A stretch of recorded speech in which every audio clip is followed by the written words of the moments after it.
Good evening everyone, this is MSN team. I'm gonna introduce a smart light system. The consumption of modern lifestyles are causing a huge energy waste problem. Lighting is responsible for 1/4 of all electricity consumption worldwide. This project aims to find an efficient way to minimize the energy loss caused by lighting. The lighting system is designed to work in two modes, the manual mode and the smart mode. The manual mode is a manual lighting system that works with a simple on-off switch. The smart mode uses sensors for two main purposes. The first is detecting the presence of people within a room to light up the room without needing to press any switches. This sensor is to be placed at room's door to detect whenever a person enters the room or not. A counter of the people within the room is saved, and based on this information received from the sensor, the counter is either incremented in case someone enters the room or decremented in case someone leaves the room. When the counter is equal to 0, the lighting system will be turned off, and the second sensor, which represents the second purpose, detects the light intensity to control the intensity of lighting before lighting up. The sensor is going to detect the light intensity that come out of the room and the intensity of the light provided by the lighting system is inversely proportional to the light intensity of the room detected by the sensor.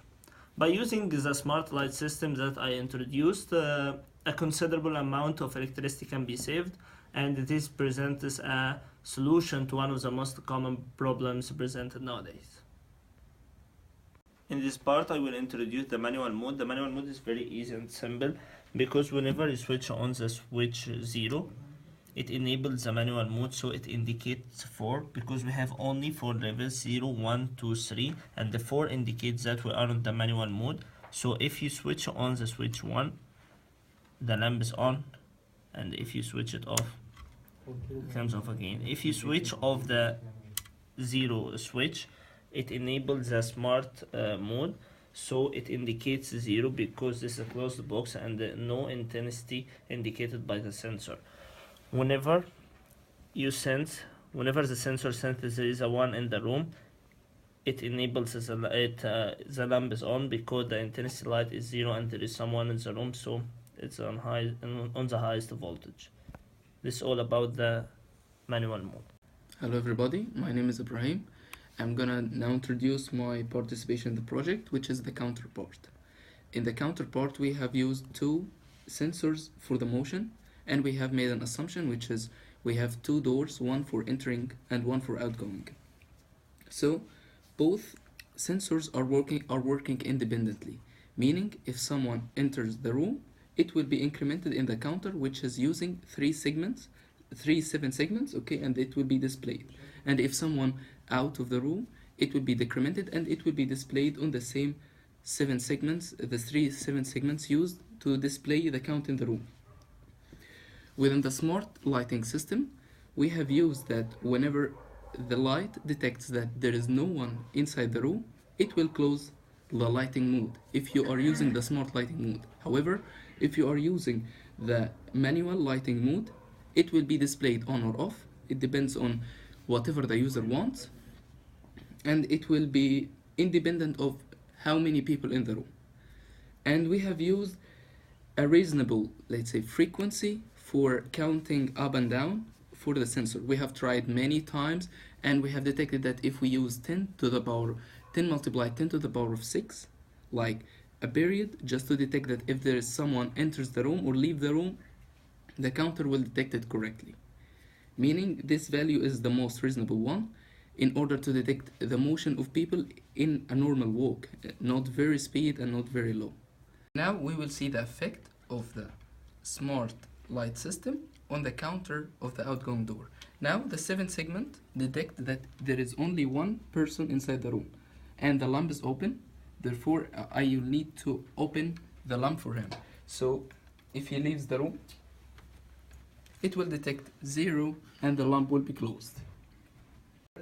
As we have seen that moving someone or the room whenever it's empty, it will close the light, let's say automatically, whenever you open the smart mode. Therefore, it will help a lot to prevent wasting electricity because many people will forget to close, let's say, the light whenever they leave the room. and therefore many families may travel and forget some rooms with electricity open. However, if they are using the electricity smart mode, it will be closed and it will prevent wasting a lot of electricity, and it will, I think, the electricity consumption in Egypt is better. Hello, my name is Ahmed Hamdi. I worked on the light module. The light module needs to work with another module which is called the pulse width modulator in order to control the light level that will be shown by the LEDs connected to the circuit. So the inputs of the light module were the light level. The light level is connected to 8 pins to the board, and this resulted in dealing with it in the code in 8 bits, and we're going to see how we're going to deal with these 8 bits later. We used a clock for synchronization. However, the clock that is given by the Altera board is 50 megahertz, which is really quick. So we used a module in order to regulate this clock into a 1 hertz, which is suitable to in order to deal with the different levels of light that will be shown. And we used as well the counter that was used in the people counter module in order to actually find out if the counter is at the 0. That means that no people are in the room. We're not going to show any light, so the LEDs are going to be set to 0. Another input which is used in this module is the manual one in order to override the smart system. So when the switch is connected to the manual mode, the system is going to work like any normal switch. It's the LED are going to light up with a normal on-off switch. The outputs of this module are the light level. The outputs of this module are going to be connected to the board. So the first one is the light level detected. It's connected to a hexadecimal. Connected to a hexadecimal viewer in the module in the board, the FPGA board, in order to show the level of the light detected. Another input is the select. The select is shown in the module in order to actually be passed to the other module, which is the pulse width modulator, and it works in order to set the light level to be shown. Based on knowing that the light levels coming to the module are 8 bits, we know exactly the number of levels that we're going to generate, which are 256, and we divided these 256 levels into four levels. Based on F cases, we actually were able to show the level of the light detected on the FPGA, as well as pass the select output, which is needed by the pulse width modulator. Hello everyone, now I'm going to show you the part regarding the light intensity. So if you are in the smart mode, and if there's at least one person in the room, the light intensity of the LED will depend on the light intensity measured by the LDR. Okay, now there's one person in the room, and the LDR now is in a completely dark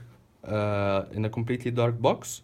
So the light intensity level measured by the LDR is indicated at 0 level. So the light intensity supplied by the LED will be maximum at this moment. Now, as you can see, the light intensity supplied by the LED changes correspondingly to the light intensity around the LDR. Okay, and the light intensity level around the LDR is always shown on this Altera segment. So as you can see, the light intensity of the LED is always inversely proportional to the light intensity measured by the LDR. Hello, my name is Yusuf, and I handle the part about the pulse width modulator, handling the intensity of the light and converting the decimal number to binary numbers passed to the segments by a simple algorithm. The idea of the PWM is that we control the pulse frequency sent to the LED by modifying the duty cycles on high frequencies, so that a human eye can simply detect the very quick changes of the cycles. So this makes the eye tend to see average light received from the LED because the eye can see a maximum frequency of barely 100 Hz, thus leading to the effect of light variation. We have tested lots of values for the varying pulses, and in the end we came up with 4 levels. We have 4 signals. The first signal was the highest brightness, which has 75% duty cycle, which leads to a very bright light in the LED. And we have the 50% duty cycle, which leads to a bit dimmer light, but is still high. And we have 25% duty cycle, which leads to a very dim light, which is barely faint. And we have a 0% cycle, which is off, and it leads to a non-working LED.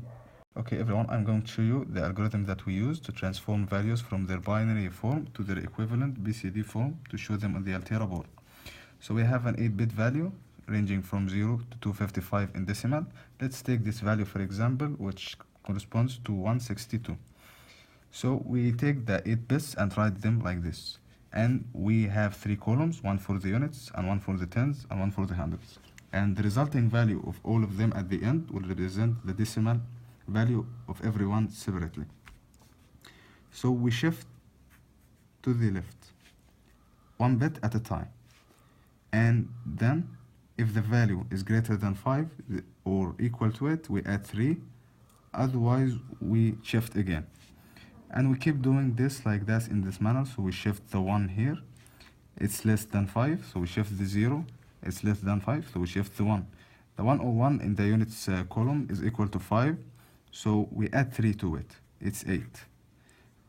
We shift again into the tens column, so it's 1, it's less than 5. We shift again the 0, it's 3, still less than 5. We shift a 0, less than 5. We shift a 0, it's an 8. So we add 3 to it. It results in 11. We keep shifting the first value into the hundreds until all the values in the very first form of the number are over and no digits are left. The resulting values in the 3 columns represent the values of the hundreds and the tens and the units separately. Hello everyone, my name is Ahmed Ashraf and I was responsible for the code integration for my team, and I made sure that the code is coherent, and I was organizing the team, and also I was responsible for all the hardware connections. Here we can see that we use the ADC to model and transform the values from the ADR to its digital correspondent to be able to use it with the Altera, which cannot read any values unless it's in the digital form. And that's all we did for this project. Thank you very much. See you next time.